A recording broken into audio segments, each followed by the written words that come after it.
ഇടുക്കി ആസ്ഥാനമായി പ്രവർത്തിച്ച് കോടിക്കണക്കിന് രൂപയുടെ വിസ തട്ടിപ്പ് നടത്തിയ പ്രതിയെ തട്ടിപ്പിനിരയായവരുടെ സഹായത്തോടെ ഇടുക്കി പോലീസ് പിടികൂടി. കോട്ടയം പുതുപ്പള്ളി സ്വദേശി പുളിക്കൽ റോയ് ജോസഫിനെ ചെറുതോണിയിൽ നിന്നാണ് പോലീസ് വലയിലാക്കിയത്. ലക്സംബർഗിൽ ജോലി വാഗ്ദാനം ചെയ്ത് കോടികൾ തട്ടിയെടുത്ത കേസിലാണ് പോലീസ് നടപടി.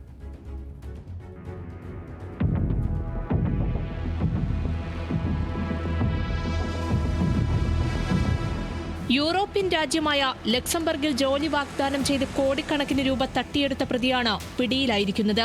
കോട്ടയം പുതുപ്പള്ളി സ്വദേശി പുളിക്കൽ റോയ് ജോസഫിനെ തട്ടിപ്പിനിരയായവരുടെ സഹായത്തോടെ ഇടുക്കി പോലീസ് വലയിലാക്കുകയായിരുന്നു. ബേക്കറി, പാക്കിംഗ്, ഡ്രൈവിംഗ് തുടങ്ങിയ ജോലികൾ ലക്സംബർഗിൽ ലഭ്യമാക്കാമെന്ന വാഗ്ദാനത്തോടെയാണ് ഇയാൾ തട്ടിപ്പ് നടത്തിയിരുന്നത്. ഒരു വിസയ്ക്ക് 25 ലക്ഷം രൂപയാണ് ഈടാക്കിയിരുന്നത്. അഡ്വാൻസായി 10 ലക്ഷം രൂപ വാങ്ങും. പിന്നീട് നടപടികൾ പൂർത്തിയാകുമ്പോൾ 13 ലക്ഷം രൂപയും വിദേശത്തേക്ക് പോകുമ്പോൾ ബാക്കി 2 ലക്ഷം രൂപയും നൽകണമെന്ന വ്യവസ്ഥയിലായിരുന്നു തൊഴിലന്വേഷകരിൽ നിന്ന് പണം ഈടാക്കിയിരുന്നത്.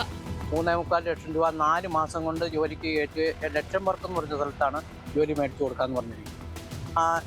അതിന് പേപ്പർ വർക്കെല്ലാം ചെയ്ത് 4 മാസം കൊണ്ട് ഞങ്ങൾ കയറ്റിക്കൊണ്ട് പോകാമെന്ന് പറഞ്ഞുകൊണ്ട് പൈസ വേണം.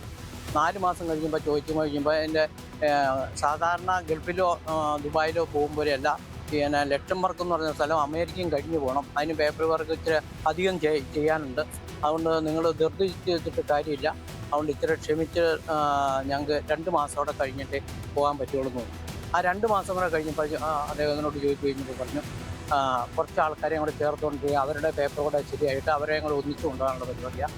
അപ്പം നിങ്ങൾ ഉച്ചയോടെ വെയിറ്റ് ചെയ്യുക എന്ന് പറഞ്ഞു. ഇപ്പോൾ 1 വർഷം ആവാൻ പോകും.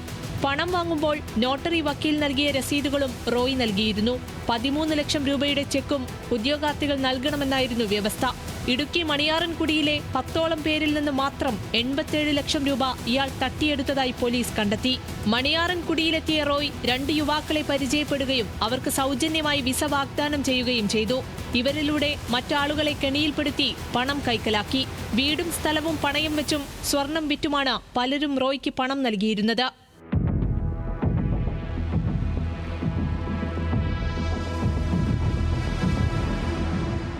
വിസ ലഭിക്കാതായതോടെ വഞ്ചിക്കപ്പെട്ടവർ വാട്സാപ്പ് കൂട്ടായ്മ രൂപീകരിച്ച് പരസ്പരം ബന്ധപ്പെട്ടു. ഇതിനിടെ വ്യാഴാഴ്ച റോയ് ചെറുതോണിയിലെ ഒരു വക്കീൽ ഓഫീസിലെത്തി 10 പേരിൽ നിന്ന് പണം വാങ്ങുമെന്ന വിവരം ലഭിച്ചു. തുടർന്ന് പല സ്ഥലങ്ങളിലായി കാത്തുനിന്നിരുന്ന ആളുകൾ രാവിലെ 11 മണിയോടെ ഓഫീസിലെത്തിയ റോയിയെ തടഞ്ഞുവെച്ചു. തൃശ്ശൂർ പെൺപിള്ളയുടെ കെയറോപ്പിലെ 2 കൂട്ടുകാരുണ്ട്. ആ കൂട്ടുകാർ 6 ലക്ഷം രൂപ കൊടുത്തിട്ടുണ്ട്. കോട്ടയത്തുള്ളത് കിടപ്പേടം പണയം വെച്ചിട്ട് 15 ലക്ഷം രൂപ 3 പേര് കൂടി കൊടുത്തിട്ടുണ്ട്. 15 ലക്ഷം രൂപ. ആ 15 ലക്ഷം രൂപ കൊടുക്കാതെ കൊണ്ട് 3 ലക്ഷം രൂപ ഇപ്പം ചിലവായിന്ന് അവർ ഇപ്പം എന്നെ വിളിച്ചു പറഞ്ഞു. ചേട്ടൻ പോവുകയാണെങ്കിൽ ഞങ്ങളുടെ ലിസ്റ്റോടെ കൊടുക്കുന്നത്. പിന്നെ ശോഭന എന്ന് പറഞ്ഞൊരു പുള്ളി കരിങ്കുന്നത്തുള്ളത് 3.25 ലക്ഷം രൂപ കൊടുത്തിട്ടുണ്ട്. പിന്നെ ഈ തൃശ്ശൂരുകാരുടെ ഈയിടെ 4 പേരുടെ കൂട്ടി ചേർത്തിട്ടുണ്ട്. അവരെത്ര കൊടുത്തതെന്ന് എനിക്കറിയില്ല. പണം തിരികെ നൽകാൻ 1 മാസം സമയം ചോദിച്ചതോടെ പ്രശ്നം രൂക്ഷമായി. ഇതിനിടെ ഡൽഹിയിലുള്ള ഇയാളുടെ ഭാര്യ ഇടുക്കി ജില്ലാ പോലീസ് മേധാവിയെ വിളിച്ച് ഭർത്താവിനെ തടഞ്ഞുവച്ചിരിക്കുന്നതായി പരാതിപ്പെട്ടു. പിന്നാലെ പോലീസെത്തി റോയ് ജോസഫിനെ കസ്റ്റഡിയിലെടുക്കുകയായിരുന്നു. വ്യാഴാഴ്ച 10 ലക്ഷം രൂപ വീതം 10 പേരിൽ നിന്ന് വാങ്ങാനാണ് ഇയാൾ ചെറുതോണിയിലെത്തിയത്. എന്നാൽ വഞ്ചിക്കപ്പെട്ടവരുടെ സമയോചിത ഇടപെടലിലൂടെ കൂടുതൽ പേർ കെണിയിൽ വീഴാതെ രക്ഷപ്പെട്ടു. റോയ് ജോസഫ് വിസ തട്ടിപ്പ് ശൃംഖലയിലെ കണ്ണിയാകാമെന്ന് പോലീസിന് സംശയമുണ്ട്. പഞ്ചാബ്, ഡൽഹി എന്നിവിടങ്ങളിൽ ഓഫീസുണ്ടെന്ന് റോയ് തന്നെ പറഞ്ഞിരുന്നു.